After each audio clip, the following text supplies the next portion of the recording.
Mes salutations à vous, très chers téléspectateurs, vous qui nous suivez de partout. Nous vous saluons et nous vous disons que nous vous aimons énormément. Vous vous retrouvez dans Tout sur elle, votre émission de femmes sur votre télévision numérique. Alors, comme promis tout à l'heure, je reçois sur ce plateau Agla Mputu. Hein? Bonjour madame. Bonjour madame Karine. Tu vas bien? Oui, je vais très bien. On peut se tutoyer, hein? Yeah. Pas de souci. Mettez-vous à l'aise. Merci. Alors, si vous pouvez vous présenter en quelques mots, qu'est-ce que vous allez nous dire? Je réponds au nom de Agla Mputu Chilumba. Déjà, quand on voit les noms de Chilumba, on comprend déjà les origines. Et je suis née dans une famille de 11 enfants où j'occupe la 4e place. Donc, je viens juste après les garçons. Donc, la 4e place, mais je suis la fille aînée. Okay. Par la grâce de Dieu, j'ai fait des études de droit à l'université de l'UPC. C'est là que j'ai fini en 2015 avec succès. Et après cela, je suis allée faire la théologie au Kenya. Et par grâce de Dieu, là, présentement, je suis au pays. Merci bien. Merci. Alors, un long parcours, une histoire à raconter. Alors, c'est quoi l'histoire qui est cachée derrière cette femme exceptionnelle que nous avons la chance de rencontrer aujourd'hui? Je dirais en quelques mots, c'est très long, mais le résumé de l'histoire serait que le Seigneur s'est révélé en moi pendant que j'étais dans une souffrance énorme, pourrais-je dire ainsi. C'est pratiquement en 2013, après la mort de mon père, que j'ai entendu clairement le Seigneur s'est révélé en moi dans le domaine vraiment ministériel. C'est vrai que je suis chrétienne, je priais, je servais Dieu, mais c'est après le départ de mon père que le ministère avait commencé. Et le premier ministère que j'ai fait, c'était avec le nom de Amis de Jésus. C'était juste à sans fil. C'est là qu'on a commencé, on s'est réunissés, on priait.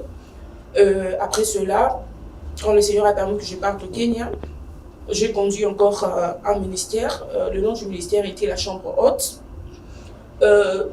Plein d'expériences à rencontrer, mais face à toutes ces choses, je dirais qu'il y a des moments de la vie où le Seigneur permet à ce que nous soyons sous la douleur, nous détacher de personnes humainement importantes pour comprendre l'importance des dieux et des dieux seuls.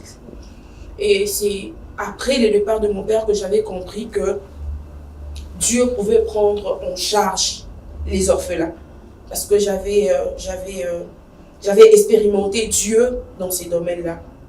Et aujourd'hui, par la grâce de Dieu, je me retrouve dans le ministère et par la grâce de Dieu, ce soir, je suis là au-devant de vous, Madame Karine, pour que nous puissions faire cette émission. Vraiment. De façon succincte, hein, vous avez brossé les étapes de votre vie. Je suis un peu plus curieuse et je pense que les téléspectateurs le sont aussi. Et moi, je vous pose la question. À entendre toutes ces personnes que j'ai rencontrées qui m'ont parlé de vous, ils ont un témoignage un peu particulier pour dire que cette femme, elle est waouh, elle est extraordinaire. Alors, je me suis toujours posé la question, pourquoi les gens ont tendance à dire qu'elle est extraordinaire pour elle, et les femmes et les hommes peuvent agir de la même manière, il n'y a pas d'exception devant Dieu. Okay. Alors, comment ça se fait que les gens... En fait, les gens disent ça souvent de moi, parce que en fait, quand je commençais à servir le Seigneur, je venais, comme je l'ai dit tout à l'heure, je sors d'une famille où il y avait deux garçons. Donc, ça veut dire que même chez nous à la maison, la majorité des gens qui venaient en vacances, c'était les garçons.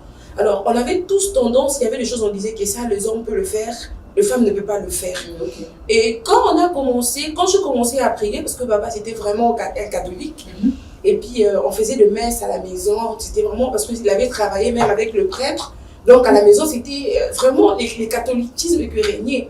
Et mes frères, ils ont emmené le réveil à la maison, ils priaient, mais ils ont subi des choses pas possibles. Le frère disait, je vais vous chasser de ma maison, vous allez aller prêcher. C'était compliqué. Alors quand moi je commençais à prier, les gens me disaient, toi avec ton père, ça C'est va pas possible, venir. comme on dit. Et donc, quand on regardait l'image de papa, donc ça veut dire que bah, qui était scoyo, cadette, au salanini, tu vois. Et quand je commençais à faire confiance à Dieu, j'avais compris que l'esprit n'a pas de sexe. Voilà pourquoi je le disais toujours. Donc ça veut dire que physiquement, les capacités, ou même mes propres frères disaient que j'en avais pas. Or, spirituellement, Tu étais doté de plus que ça. Plus de ça. Et puis, quand on grandissait, je ris souvent quand je dis ça. Je sais que mes frères, les gens qui vont entendre ça, ils vont rire. Moi, je n'étais pas intelligente en classe. Je n'étais pas intelligente en classe. Et c'était plus rare de rencontrer des personnes qui acceptent que moi, je n'étais pas intelligente en classe. Ils ont eu des lacunes. Moi, mon cas, je n'étais pas intelligente. Mais par contre, mes frères, ils étaient très intelligents. Très intelligents, sorry. Et puis, quand tu vas peut-être à Saint-Raphaël, ils avaient l'habitude de mettre le nom sur les valves. Oui, dans les écoles catholiques, c'est pareil. Par contre, moi, mon cas, c'était donc, je crois que papa, il aimait même rester. Il aimait bien venir peut-être rester au grand bâtiment. Oui, parce qu'il n'aimait pas assister à la proclamation. Oui, mais là-bas, il avait de la quine, il m'a demandé, mais qu'est-ce qui se passe? C'est quoi ton problème? Et en ajoutant les lacunes que tu as, tu grandis aussi encore avec des marâtres. Ok. Tu es frustré, tu reçois des coups, tout cela. Et quand le Seigneur a commencé à se révéler en moi, il me donnait des messages où je me disais, oh non, on est tous. Tu vois, autant on a dit, tout ça. Je me disais, mais moi j'ai tellement de lacunes que je ne sais pas comment. Mais comment tu as fait pour croire à ces personnes-là, à telle émission Canada, ou à ce message? Parce que la plupart, si je ne sais pas, mais la plupart, le message est peut-être ton dimanche, hein. Comment tu as fait pour croire? Donc ça veut dire que pendant que ces événements, vous savez, dans la vie, quand il y a des choses qui s'est fait, à l'instant, tu es inconscient. Okay. Mais c'est quand tu passes cette étape-là, tu te dis, ah, j'avais rencontré telle personne, m'avait dit ça. Je vais parce que l'étape, pendant moi, on te sauve dans une étape, il y a inconscience. Et ça, on se soit, lui, qu'est-ce qu'il me dit? Lui, non, tu trouves ça. Mais c'est après que tu te rends compte qu'il avait déjà, moi, pour ma petite histoire, moi, j'ai reçu le Seigneur parce que j'avais fui la maison. Ok. On va y arriver. Fini d'avoir l'idée. Oui. Sur le fait que comment tu faisais, explique-nous un peu, comment tu faisais pour croire et puis être convaincu que voilà, et comme un bon mot. Non, tu sais, en ce moment-là, je connaissais des aventures. Ok. Tu vois? Okay. Parce que, en fait, le fait que papa et maman, ils étaient divorcés, mais maman, c'était une servante de Dieu, elle priait beaucoup. Elle avait deux messages qu'elle me disait déjà. Elle me disait que ngande na meni bino donc ngande na yebi makamni nzamba yebi sanga pona ngo. Et je vais vous faire rire parce que quand mes frères avaient le réveil à la maison, ils priaient. Moi, à la maison, on m'appelait Moutachi parce que je dansais beaucoup. J'ai dansé tellement beaucoup que les jours où mon cousin, je crois que les gens qui vont entendre ça, il va rire. Il m'a vu en train de prêcher, il m'a dit, toi, tu ne donnais même pas les symptômes. Je ne donnais même pas les symptômes. J'avais quand même cette idée-là qu'un jour, je servirai le Seigneur. Mais pas vraiment l'idée correcte de ce que je fais maintenant. Non. Donc ça veut dire que, oui, je vais moi prier. Je vais arrêter peut-être à faire ça. Mais tenir les micros, parler devant les... Non, ça en tout cas, sincèrement, l'idée n'était pas là. Oui, l'idée n'était pas là. Nous allons mettre une petite pause. On revient juste après cette page publique.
Retour sur ce plateau, très chers téléspectateurs, vous êtes sur votre télévision numérique et dans cette tranche intitulée Tout sur elle. Tout sur elle est une émission des femmes, une émission qui met en valeur les femmes et tout ce qu'elles ont comme valeur et ce qu'elles peuvent apporter à la nation, pourquoi pas au monde entier. Voilà, je suis en face de Madame Agla Poutou Chilumba.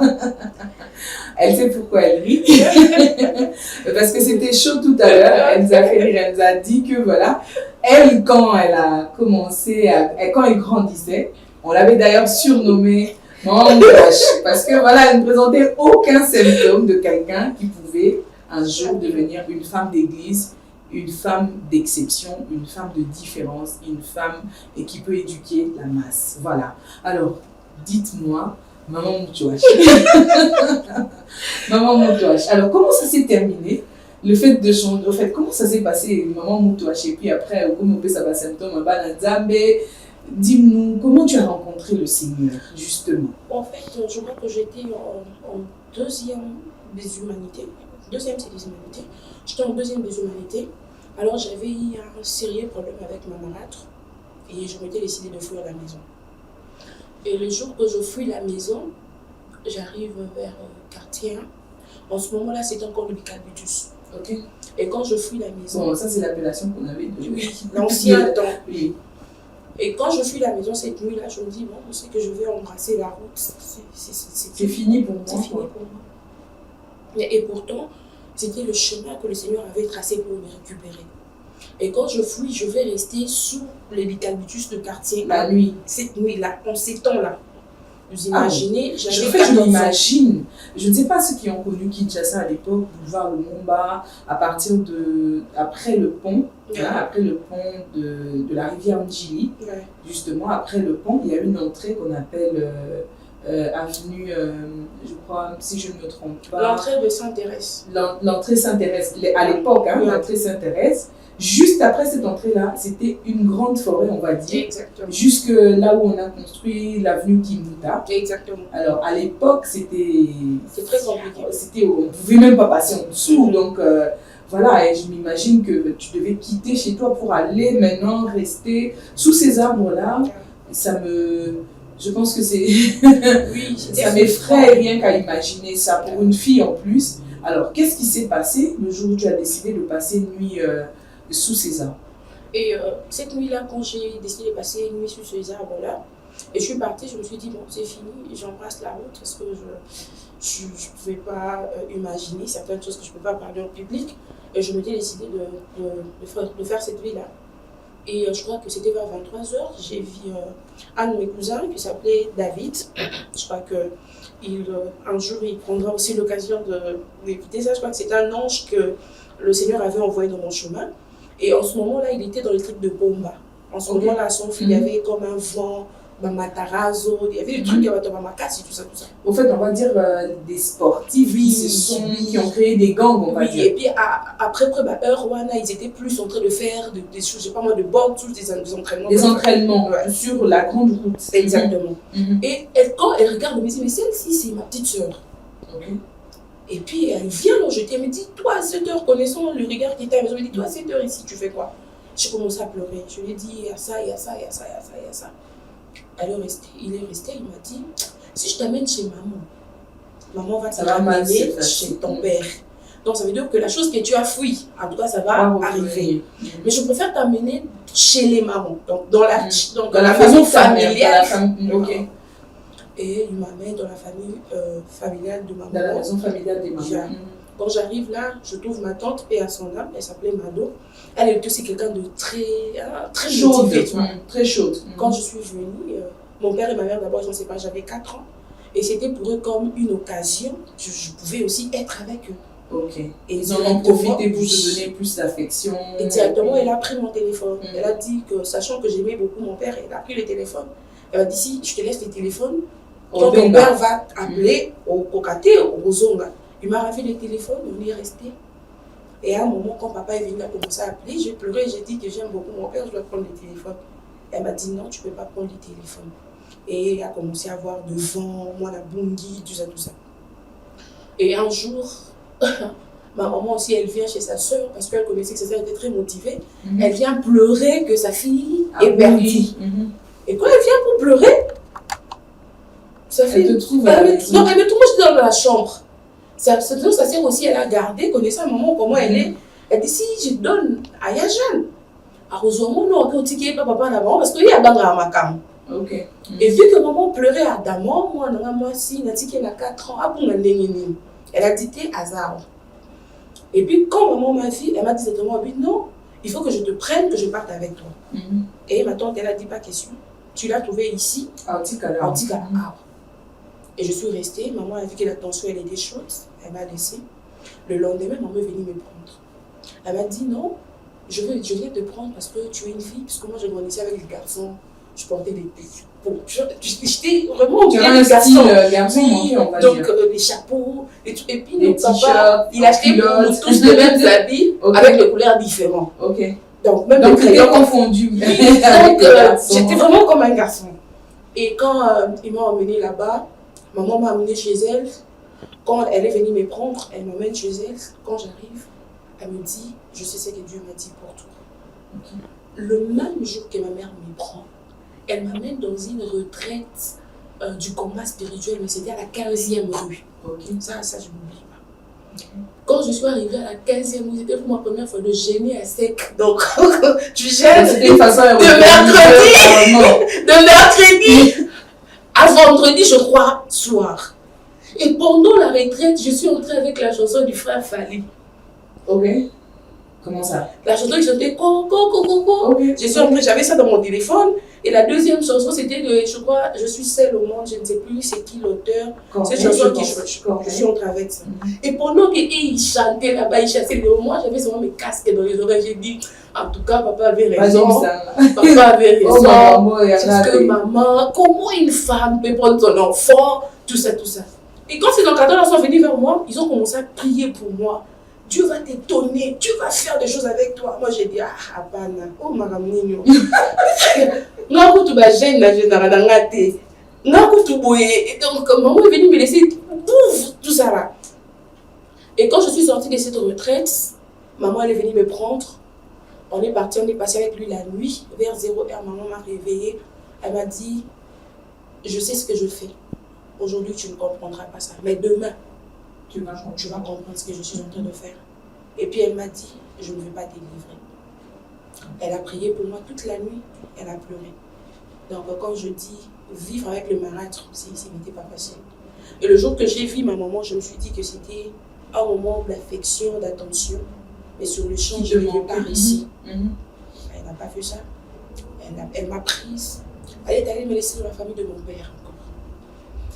Dans la famille, pas chez papa, mais dans la famille de papa. Pour éviter qu'il y ait accrochage. Il a dit, je ne veux pas qu'on libère de paroles négatives sur toi. Même si tu n'es pas dans la maison de ton père, mais que tu sois dans la famille de sa famille. Et je ne sais pas, heureusement, j'arrive là un vendredi. Et un vendredi là-bas, et tous ils dorment à l'église. Et puis en Banzalemba, ils avaient un problème d'eau. Donc ça veut dire qu'il fallait aller déposer les bidons pour prendre. C'était ma première fois, tout ça. Et puis j'ai vu tout le monde, j'ai remarqué que tout le monde s'est lavé pour sortir. Moi je me suis dit, bon, chacun son problème. Il y a peut-être des gens qui se lavent pour dormir. En tout cas, chacun son problème. Et à un moment, je vois une de mes soeurs, il y a Rachel, que le Seigneur la bénisse. Elle vient, alors j'étais au salon, elle me dit, mais toi tu viens chez les gens, tu vois que tout le monde se lave. On va aller à l'église, toi tu dors comment? Mais vous avez aussi les enfants qui parlent le français, ils ont quand même une dose d'étudiants et d'insouciance. Et tu as répondu? Moi j'ai dit non, moi je suis catholique. Je ne vais pas l'oppositoire. Ma maman m'a fait baigner là-bas, on a prié pour moi, tout ça. Vous voulez m'emmener encore là où je vais gêner ça toujours? À un moment où quand on va une c'était foufou. Ok, les noms ça j'ai dit aïe, ça, j'ai pas. Discussion, papa pour t'abîmer, tout dit, mais ils ont problème ni. Les lots à défaut à s'amener. J'ai dit, mais ça c'est notre problème. Donc il a dit 23h. Ok, la dernière minute, tension, l'équipe m'a cassé. Je l'ai dit, ok, on va voir. On part à l'église, elle derrière avec les bâtons de foufou. Moi, devant, avec la chanson des Corneilles. Dans les C'est avec classe. Non, je n'ai pas mis les écouteurs. Okay. J'ai mis ça comme ça pour qu'elle s'énerve. Elle dit, mais moi, non, pas de problème. J'arrive à l'église.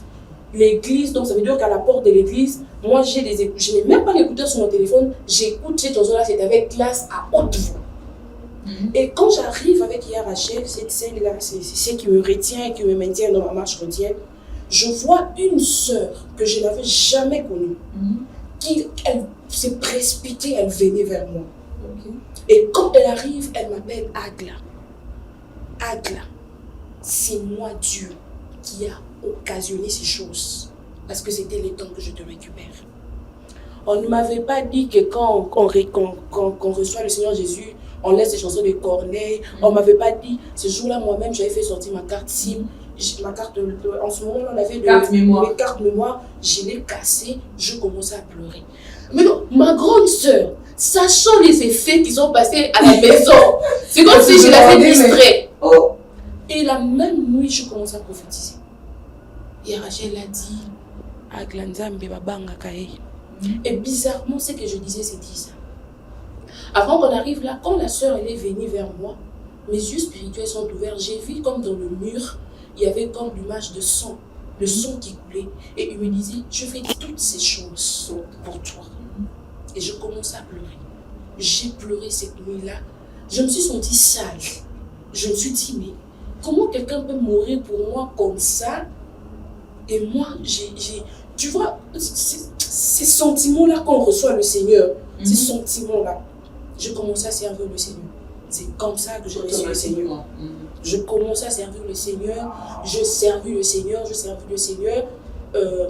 Après quelques temps, je servis le Seigneur. Après quelques temps, mon père a demandé que je devais rentrer chez nous à Massina, à son fils.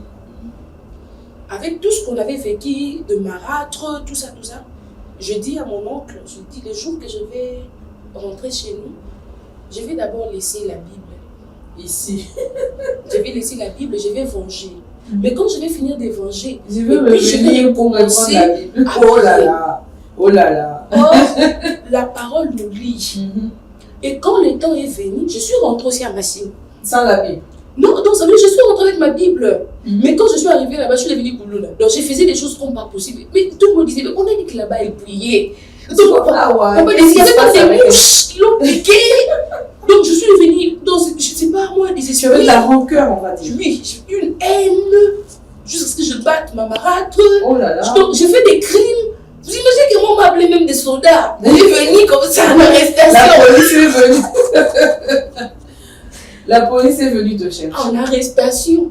Et des jours que j'ai fait des crimes, le lendemain, je me réveille, je commence à parler à leur papa, dire arrête ça. Ça ressemble à de la sorcellerie ou la démence. Mais dans ça, j'ai vu la main de Dieu dans ces parcours-là. Et comment tu es sorti de là? Comment tu es sorti de là? Parce qu'après avoir agi avec autant de haine, autant de colère, comment tu es sorti de là? Qu'est-ce qui s'est passé? Ça, c'est une très bonne question. Vous savez, des fois, on est chrétien, mais nous ne sommes pas libérés de l'intérieur. Parce que moi, je définis toujours, j'ai partagé tout à l'heure, je dis que la marche chrétienne commence de l'intérieur et elle découle de l'extérieur. Et maman Karen, je lui disais qu'en ce moment-là, je faisais des crimes à la maison, j'ai battu mes marâtres à la maison, j'ai prophétisé grave. Et papa disait, ça sont des esprits. Mais un jour, je dormais dans la chambre, le Seigneur m'a dit, tant que tu ne garderas pas silence, moi, je ne combattrai pas pour toi. C'est pas que j'avais une vision, mais j'avais senti une voix audible. Tu as entendu une voix audible? Une voix audible. Qui te disait, qui te blâmait sévèrement. Et puis on me disait, tu peux prier, tu peux parler en langue, mais c'est ton comportement qui va justifier réellement que tu es enfant de Dieu. Et je commençais à prier. Il y a mon frère aîné qui me disait souvent que quand tu pries, il faut beaucoup lire Proverbes. Parce que j'étais devenue comme un sujet à la maison. Si c'est mon papa appelle, là, ça, il est sous sujet de plainte. Elle aussi. En fait, c'était quoi? C'était la haine. Tu as un rancœur dans ton cœur, la haine dans ton cœur, mais tu veux traiter l'aspect, je dois prophétiser, je veux voir. Mais en fait, tu aimes les choses de Dieu, mais quelque part, ton caractère te retient encore. Voilà. Tu es encore sceptique. Et tu vas rencontrer des gens comme ça qui ont des problèmes de comportement, un problème de caractère, mais qui se glorifient dans ça. Je suis comme ça. Or, c'est impossible d'être vraiment enfant de Dieu si nous ne subissons pas les brisures. Et j'ai commencé à grandir comme ça. J'ai commencé à comprendre que, par le Saint-Esprit, j'ai commencé à comprendre qu'il y avait beaucoup de choses en moi qui devaient changer. Prime, c'était mon caractère. Parce que je ne pouvais pas aller évangéliser de l'extérieur alors que dans la maison, j'étais comme celui qui faisait des crimes. Alors je devais travailler cet homme intérieur en moi. Et je commençais à prier. À chaque fois que j'allais en retraite, je faisais ça de sujet de prière. De prière. Je disais à Dieu, tu t'es confié à Dieu pour qu'un changement soit effectif. Oui, parce que moi-même, je trouvais que ce n'était plus normal. Parce que j'étais très colérique. Moi, quand je grandissais, c'était difficile que je rie. En fait, au-delà de tout ça, mais comment tu... C'est une colère qui te pousse à frapper même ta belle-mère, donc ta marâtre. Du coup, on s'imagine à quel point tu étais... Maman, je dirais que c'est dans la blessure intérieure. Tu t'es retrouvée dans une position de force. Donc, elle me battait quand j'étais petite. Exactement. Du coup, j'ai grandi, j'ai plus de force qu'elle, je veux me venger. Donc, ça veut dire que ce sont des blessures intérieures. Tu sais, celui qui a de blessures intérieures, il est comme une personne qui est manipulée par ses blessures intérieures. Okay. Et puis, il ne se rend pas compte sur ses actes. La personne qui a le blessure intérieure, il est parfois dirigé par ses blessures. Okay. Tu vois, le genre qu'on dit qu'ils ont des sauts d'humeur. Donc ça veut dire que quand ça lui fait mal, il se décide de se fâcher. Quand ça lui fait bien, ça veut dire que quelqu'un qui a des blessures intérieures... Soit des excès de sentiments, soit... Donc il n'est pas stable même dans ses émotions. Oui. C'est ce qui s'est passé en fait. Donc ça veut dire qu'à un moment, tu as des sentiments de remords. Ah, il y a ça là qui n'a pas beau, tu vois un peu. Et maman Karine, les blessures intérieures, c'est que le Saint-Esprit qui peut les guérir. Ah non, quoi que l'on dise. J'espère que nos téléspectateurs découvrent qui est vraiment Agna Poutou. Et voilà, et ils ont quand même tiré une leçon de ton parcours, de ce qui s'est passé, de ton histoire. Et je pense qu'après ça, quand tu as reçu le Seigneur, tu es rentrée directement dans la marche. Alors comment tu t'es retrouvée femme d'église, conductrice d'un ministère? Comment ça s'est passé? Je me suis retrouvée femme de l'église, conducteur d'un ministère. Comme je l'ai dit tantôt, la mort de mon père, c'est ce qui m'avait plus rapproché des dieux. En fait, quand j'ai cherché Dieu, c'est parce qu'on avait beaucoup d'événements compliqués en famille. Entre autres, le parquet, tout ça là. Et moi, je partais plus prier pour que le Seigneur emmène la paix dans la famille. Et le parquet, vous y allez pourquoi? Parce que, vous savez... après la mort de papa, il s'est passé beaucoup de choses, il y avait des tiraillements dans la famille. Il fallait partir dans les parquets, tout ça là. Et moi, je ne supportais pas ça. Alors, mon seul refuge était la prière. Et j'ai parti, déjà les gens commençaient à m'appeler des âmes, parce que j'ai pu faire 1 semaine, 2 semaines à la forêt, tout ça. Plus je partais, plus j'ai commencé à recevoir le message que c'est ton temps, c'est ton temps, c'est ton temps. Et qu'est-ce qui s'est fait? J'avais un ami qui s'appelait Damien. En ce moment-là, son père était député. Et à chaque soir, il venait chez moi pour qu'on partage. C'est comme ça même que j'ai commencé le ministère. Il venait chez moi, on partage. Il m'a dit non, j'ai intéressé mes frères à la maison. Papa veut d'ailleurs que tu viennes chez nous à la maison pour que chaque lundi, on fasse de partage en famille. Dans ma tête, je n'avais pas l'image de bâtir un ministère. Non. On a commencé à le faire un lundi, chaque lundi, 2, 3, 4, 20, 30. Et puis c'est devenu une habitude. C'est devenu une habitude. Et ils ont commencé aussi à intéresser d'autres personnes. Oui. Et puis à un moment, le Seigneur m'a dit que je devais faire une première activité. La première activité que je fais, c'était le 30 juin. La première activité que je fais. Et puis, j'ai dit à Dieu cette nuit-là, je lui ai dit, moi, une couronneuse, on va dire. J'ai dit à Dieu, j'ai refusé. Donc, comment ça? Et je suis allée voir il y avait un monsieur, un papa, le frère Robert, que Dieu lui bénisse. Il est là et on m'a encadré quand j'étais à Mazalema. Je l'ai appelé. Je lui ai dit, papa Robert, t'as là dans ma carambo. Est-ce qu'il y a un Il m'a dit non. D'ailleurs, Dieu m'avait parlé de toi, mais je cherchais comment t'atteindre. Et il est venu à la maison, il m'a dit, Dieu me dit de te dire, c'est un pas que je vais faire avec toi. Mais après, c'est comme Dieu te donne une première exercice, mais c'est ton obéissance. Voilà. Ça va te permettre d'évoluer, de grandir. J'ai commencé à dire à Dieu, mais moi je n'ai pas d'argent, comment ça va s'y faire? Et je te dis, ces frères-là, Daniel, ils avaient tout fait. Ils ont loué le CPK Massina, les instruments, tout. Je n'avais rien fait. Et c'est qui, en fait, je prenais ça encore comme des blagues. Et à la dernière minute, j'ai rempli la salle de CPK. Ok. Et En fait, de l'enceinte de l'église CPK. Donc c'était vraiment, donc voilà, dans l'église CPK. Je dis, ah, c'est sérieux. Et c'est là que j'ai. Donc c'était. Tout a démarré. Tout a démarré là. Tout a démarré là. Alors, dans ce long parcours, je suis sûre que tu as été buté à des obstacles. Alors, quels sont les obstacles qui t'ont vraiment touché et qui t'ont ramené un peu plus bas que ça? En fait, moi je dirais si cela peut servir d'exemple oui. aux autres.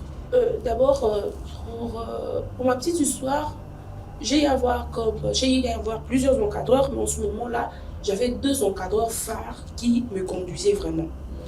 Alors, quand je suis allée voir Papa Guicha, que je salue, aujourd'hui il est pasteur à la Compassion Yolo, qui ne m'a jamais laissé jusqu'à maintenant. Quand je suis partie le voir, déjà, moi je grandissais, j'étais très timide. Quand je suis allée lui dire, papa, regarde, Dieu m'a dit ça. Il avait prié pour moi, il m'a béni. Et il m'a dit, Agla, je sais ce que Dieu m'a dit pour toi. Tu seras une grande femme. Et je commençais à pleurer parce que je regardais mes lacunes, moi en fait. Je me disais, mais comment Dieu peut choisir quelqu'un comme moi, être au devant de son peuple? Comment? Parce que moi, je regardais plus mes faiblesses, mes imperfections, tout ça.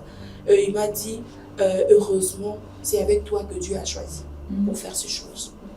Et quand je suis allée voir là, je ne veux pas citer les noms pour qu'il n'y ait pas trop de politique, je suis allée le voir pour lui dire qu'en tout cas Dieu m'a dit de faire ça. Cet homme de Dieu là m'avait maudit. Il ne m'avait pas béni. Il m'a dit, à ce point. Il m'a dit clairement, je suis en train de voir comme une dégradation. Je suis en train de voir le chèque, je vois l'humiliation. Il m'a dit tellement de choses. Moi, je suis le genre de personne, quand tu me mets en défi, tu me pousses à faire quelque chose. Quand il m'a dit ça, je me suis retirée en prière. J'ai dit à Dieu, Seigneur, si c'est vrai, c'est toi qui m'as dit ça. Je veux voir des choses de soi-même. C'est faire. Parce que je viens déjà de perdre papa, donc je n'ai pas suffisamment de moyens pour me prendre une salle, pour me prendre tout ça. Je n'ai pas ça. Mais quand j'ai vu ça, à la dernière minute, j'ai vu des chantres venir. D'eux-mêmes, je ne sais d'où ils venaient. Et ils ont conduit tous les cultes. C'est comme si je les avais payés. Je n'ai fait sortir rien de toutes les activités que j'avais faites. Quand les gens venaient me dire ça, ça m'avait aidé à prier, rester dans la présence de Dieu. Je disais à Dieu, Seigneur, si dans ma famille, tu m'avais mis dans une position de faiblesse, mais pas dans le ministère. Parce que je me sentais ma force dans le ministère.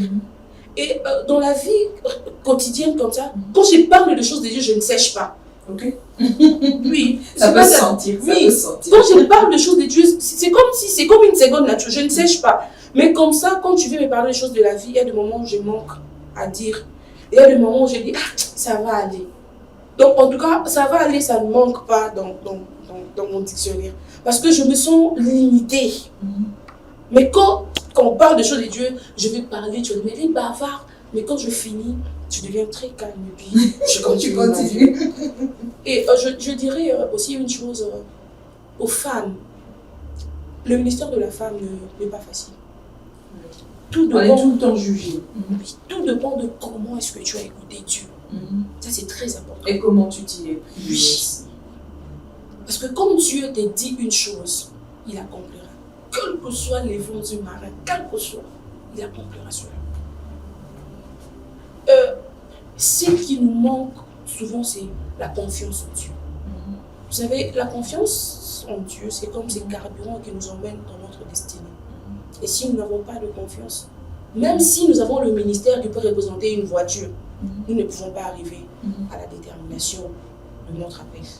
C'est comme ça que je vais définir ce qui a été mes forces pendant ce moment de challenge. Voilà, très chers téléspectateurs, voilà, nous allons prendre une petite pause avec cette page publicitaire et on se retrouve juste après pour continuer. Il nous reste combien de temps?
Nous sommes de retour sur ce plateau de Tout sur elle et je passe 6 instants avec Agla Poutou Chilumba, une servante de Dieu qui nous a partagé sa vie et qui nous a vraiment bénis, je dirais qu'il nous a bénis, et qui a béni aussi nos fidèles téléspectateurs, ceux qui nous suivent en ce moment. Eh bien, sœur Agla, je peux dire maman Agla. Alors, vous avez fait vos études du ministère au Kenya. Alors, comment ça s'est passé et comment vous êtes sortie de là diplômée? En fait, votre petite expérience. Ma petite expérience au Kenya, quand je suis allée faire la théologie là-bas, je suis allée dans une université où il y avait, c'était chez les presbytériens, et il y avait quand même des problèmes doctrinaux qui commençaient un peu à me prendre la tête.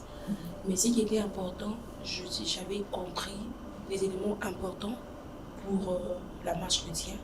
Et je crois que c'est cela, ça m'a permis de me maintenir jusqu'à là où je suis. Tu t'es fait tes propres avis? Oui, je me suis fait de propres avis, parce que moi je me dis que je suis protestante, ça c'est le 1, et je crois à la Sainte Trinité. Et quand on m'amène dans beaucoup de choses, je crois que ce n'est pas ce que je veux en fait. Moi je veux des choses qui vont m'aider à rester avec Dieu, pas trop de théories. Non. Moi je veux des choses qui me ramènent. Parce que tout ce que nous voulons faire pour Dieu doit nous ramener au bas de la croix.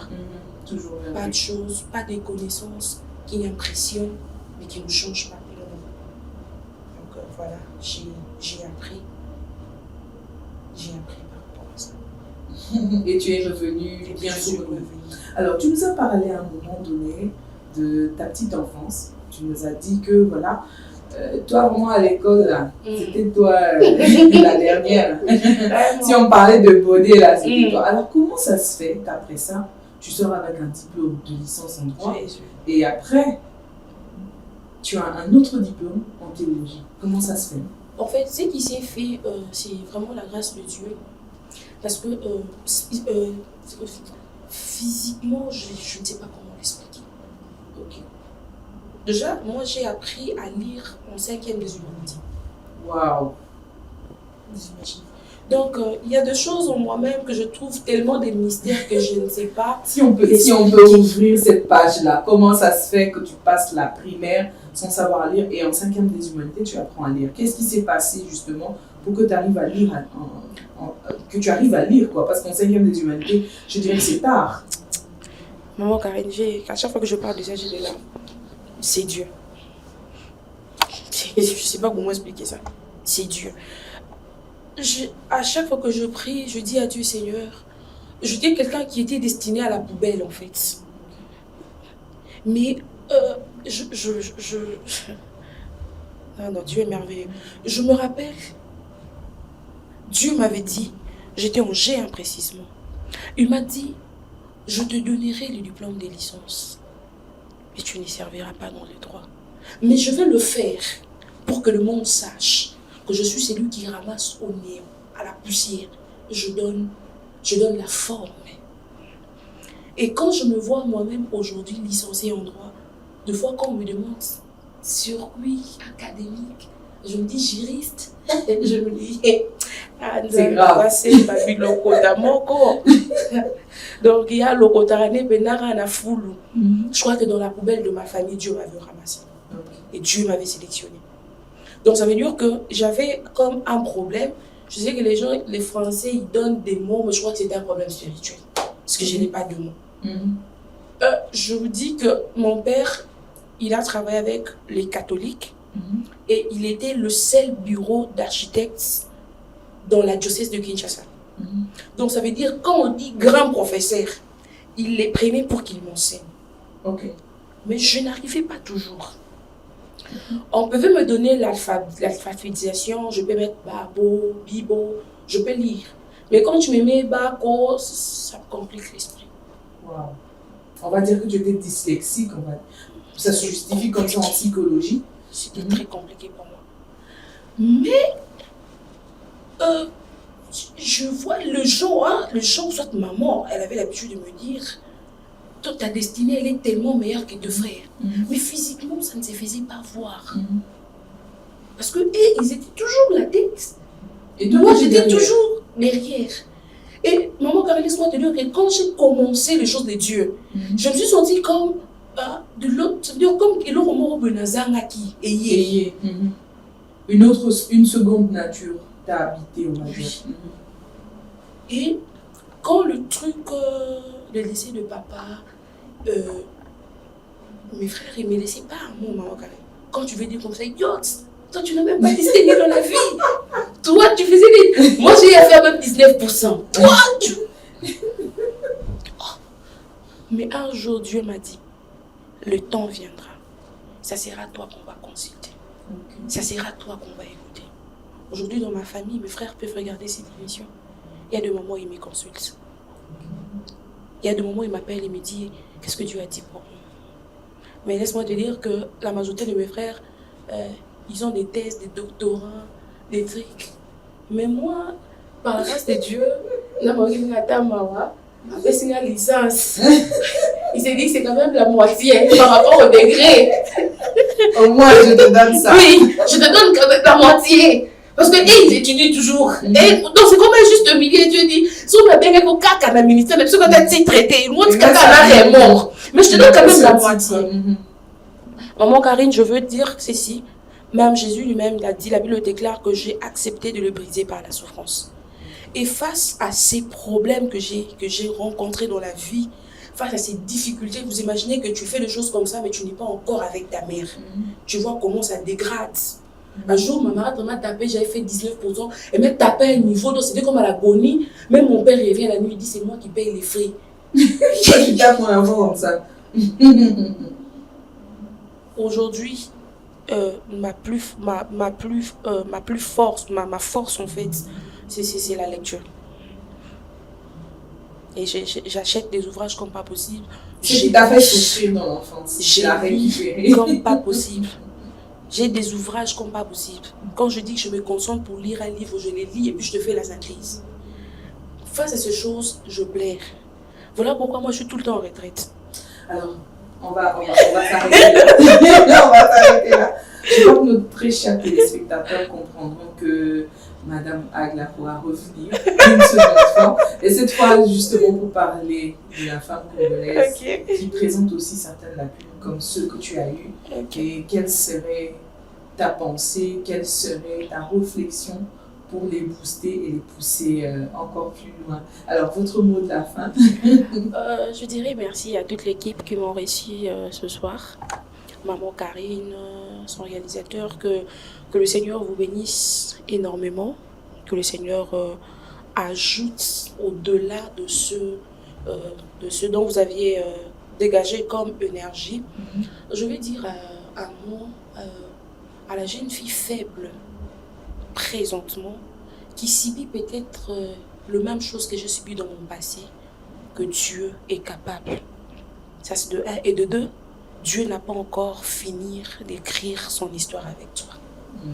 Et j'avais compris après que je serais comme une réponse à plusieurs personnes. Aujourd'hui, tu ne verras pas Dieu quand tu subis ces trucs en train de dire, mais qu'est-ce qui se passe? J'ai rencontré une soeur, elle me dit, j'ai des pertes de mémoire comme pas possible. Je lui ai dit, moi là, j'étais analphabète, je ne sais pas pourquoi te dire.